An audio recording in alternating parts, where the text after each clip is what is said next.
And a very good evening, everybody. I'm Alex Garrett, and of course, this is the Garrett Sports Report, a live edition, I remind you, for Sunday, April 18th, 2011. And of course, we got a lot to get to tonight. The Knicks do fall in Game 1 of the Eastern Conference quarterfinals versus the Boston Celtics tonight, while in Game 3 at the Garden, the Rangers do pull out the victory thanks to Brandon Dubinsky. On the diamond, the Mets do take the game versus Atlanta, snapping their 7-game losing streak, and the Yankees do earn a very big win against the red-hot Texas Rangers. And, of course, we'll talk some QC sports in just a little bit. But first, let's talk about the Knicks. And obviously, they were up in Boston tonight, and it was a very close game. Not an even matched affair, but definitely a very good one. But it was Ray Allen, the veteran, who also set the three-point field goal record this year. Well, he does another three, and this time it nails the coffin in the Knicks Game 1 as they lose to the Knicks by the score of 85-82, something like that. Allen does nail the late game three-pointer and gives the Celtics the first game W. Second game is going to be on Tuesday night, but Carmelo Anthony, the guy was such a highlight, a headline when he came over to New York, but he actually really gave the Knicks the loss. He fouled Paul Pierce offensively on the offensive side with 21 seconds left. That gave those Celtics enough time to do something, and it really, really does put a dent in the series. You wonder how the Knicks can rebound in Game 2. Now, speaking of Anthony, he had 15 points. And Amari Stoudemire, usual game, 28-point game versus Celtics. And Chauncey Billups and Ronnie Turiaf combined for 19 points. But the biggest story is that Ray Allen, once again, nails the three. And you wonder how Coach D'Antoni is going to regroup on the defensive side of the board. You have to play defense as well as offense, and we'll see how he can combat it. But once again, Anthony with the big foul with 21 seconds left. It was an offensive foul versus the Celtics against Paul Pierce. So you have that. Other big news tonight. And by the way, did I mention Game 2 with the Celtics is going to be on Tuesday night? But other big news, the Spurs, first seed in the Western Conference, lose to the Memphis Grizzlies tonight.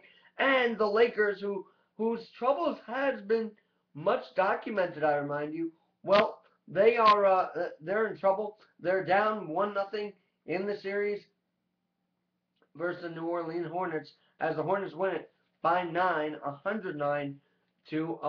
So there's your NBA recap. For more scores and a lot more information on the NBA playoffs, you can, of course, go to NBA.com. Now, on the ice, the Rangers at home at the Garden today win Game 3 against the Washington Capitals, and the lead is now down to 2-1 for Washington. And Brandon Dubinsky, who had 2 points, a goal, and an assist, got the game-winning goal with just 1:39 left in the hockey game. And, it was kind of a lucky goal. I saw it. It bounced right past who's the Capitals goalie? I'm not really sure, to be honest with you.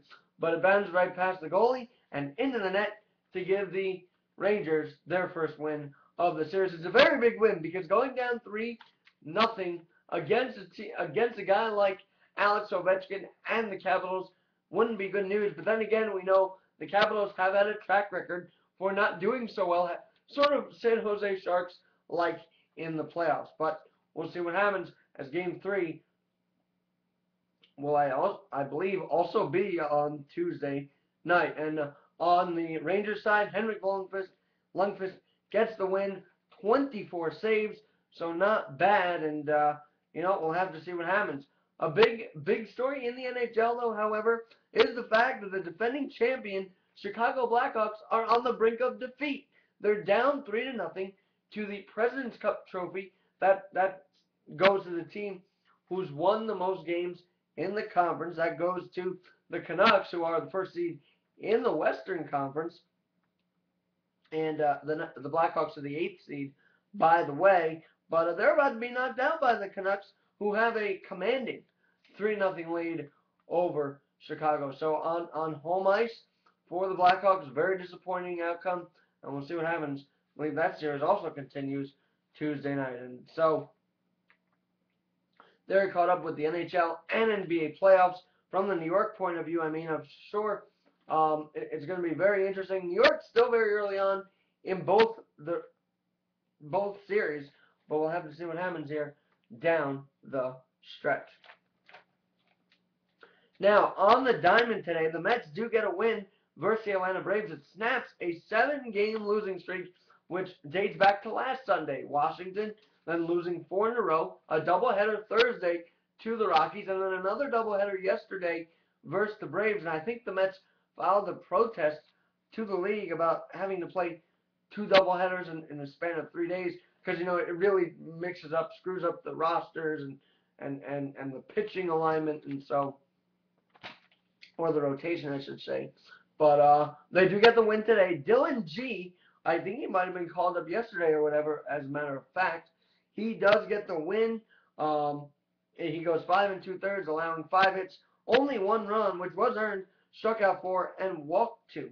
So not a bad day for him on the mound. K-Rod, first save of the season for the Mets, and they improved to 5 11. So we'll see what they do. I know a lot of people are calling for the heads of the Wilpons, but what can you do? They're probably going to keep hold of the team because the value seems to be plummeting on the team. Meanwhile, on the offensive side, Josh Tolley and Ike Davis, Tolley with 2 RBIs, Ike Davis all put together for the 3 runs as the Mets do win it 3-2 down in Georgia. So Jason Isringhausen made his first appearance. I'm not sure if he got in yesterday, and he gives up a home run to Jason Hayward in Atlanta. That was in the 8th inning of today's ball game. So the Mets do win, and we'll see. They go home on Tuesday night at Citi Field versus the NL Central Houston Astros. So we'll see how that series winds up. Now, more closer to home at Yankee Stadium, the Yankees do earn a big win as they go. They improve to 8-4 I think it's 8-4 now. Robinson Cano and Russell Martin both hit home runs today. Cano, a big one. Oh, and Curtis Granderson, I believe, also hit one. So a very big day for the Yankees offense. Eric Chavez, the newcomer, starting at third base because Alex is having some injuries. Rodriguez, of course, having a couple of injury problems early on in the season. But Chavez comes up big in the 8th inning with a big RBI single to give the Yanks a 6-5 lead. That would be the final score.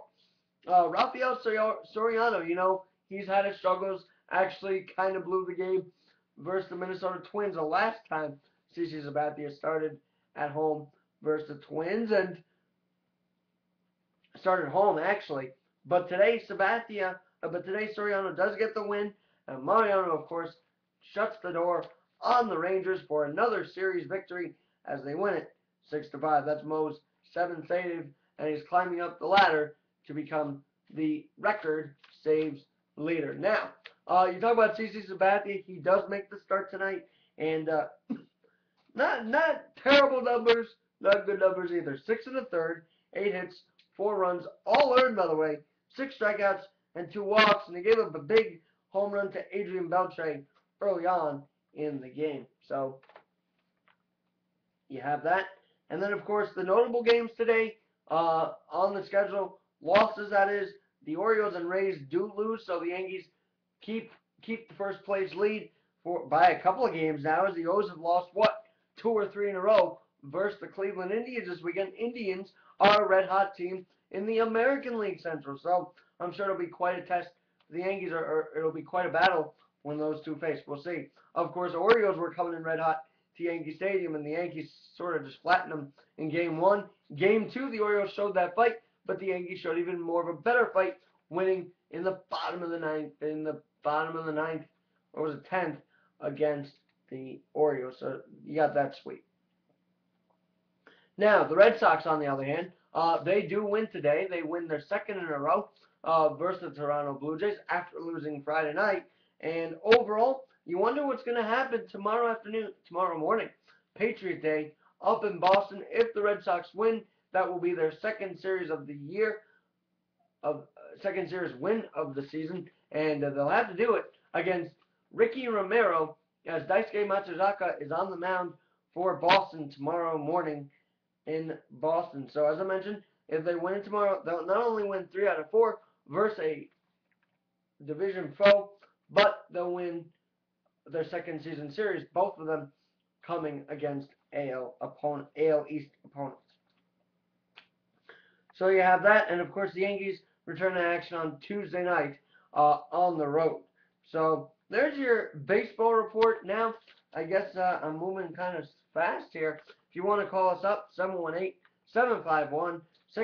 I'm here so we could talk a bit about what your thoughts are on the Knicks' struggles today, or how the Rangers did today against the Capitals, or of course talk some baseball. Either way, we can get your voice heard on Justin.tv. Now, moving on,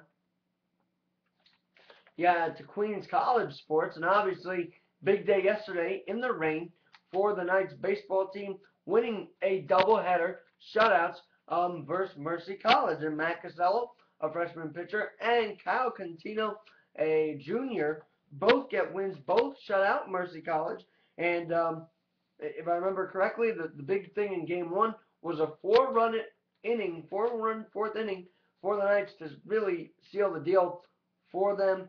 And then game two, they scratched a couple of runs in and got themselves the doubleheader victory. Now today, due to last night's downpour, the games were canceled in Dobbs Ferry versus Mercy College. Of course, they were supposed to continue the series, but they did not.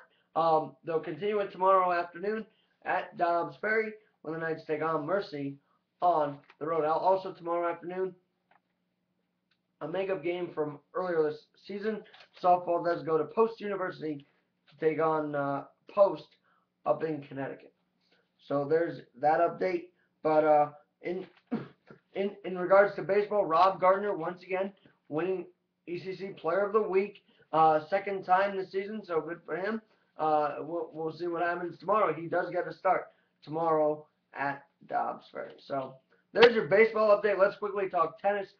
Men's tennis actually clinching a ECC regular season title as they win over Dowling and District of Columbia. So congratulations to them.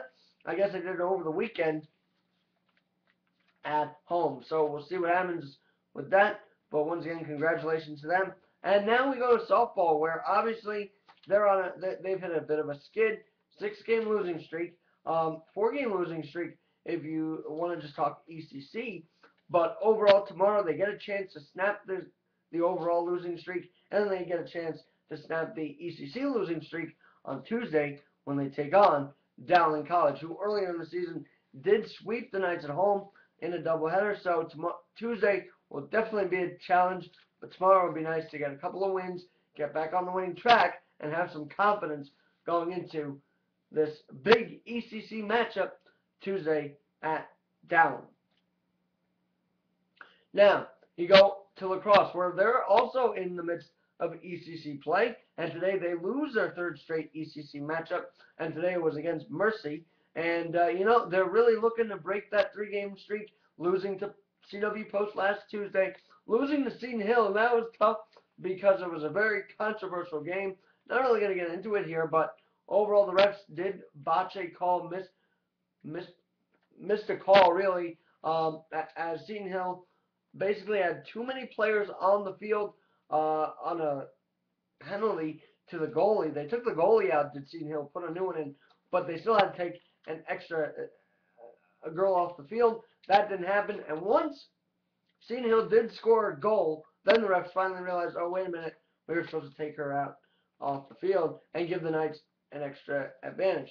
But that didn't happen, so it ends up going down in the books as a loss, and now they'll just have to regroup and play at home this Wednesday afternoon at 3:30 p.m. versus Malloy College. So another big ECC game. And so I think I've gone really fast here, but I think that's about it. Thank you for tuning in to this live broadcast of the Sports Hour with Alex Garrett. Obviously, the Garrett Sports Report. That's not happening tomorrow afternoon on WQMC Radio, as it is spring break. So hope you guys enjoy it, and we'll see about live here next week. Haven't really utilized Justin.tv lately, so I decided tonight was a good night because the Yankees win and the Rangers win, and I know the Knicks lost, but there's still a lot of time to go. Sure, it's a shortened series for Boston, but hey, anything's possible in sports. So we'll see what happens. And of course, Queens College-wise, baseball was a big doubleheader victory yesterday. I know the girls will get back on track with softball and lacrosse on Wednesday, and of course, men's tennis making some news as well. So that's about it. I think I've covered all the bases, and I'm Alex Garrett saying have a great night.